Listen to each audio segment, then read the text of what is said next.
kapatid na kabilang sa Purok Puno.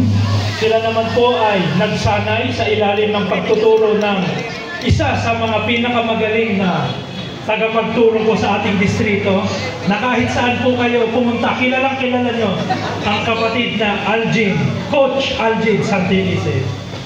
Salubungin po natin ng masigabong palakpakan ang mga taga-Purok Puno sa kanilang awitin, mga alipin sa malayong silangan.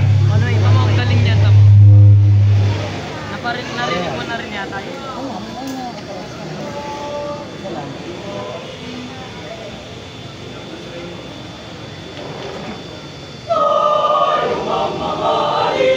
May nanalo na.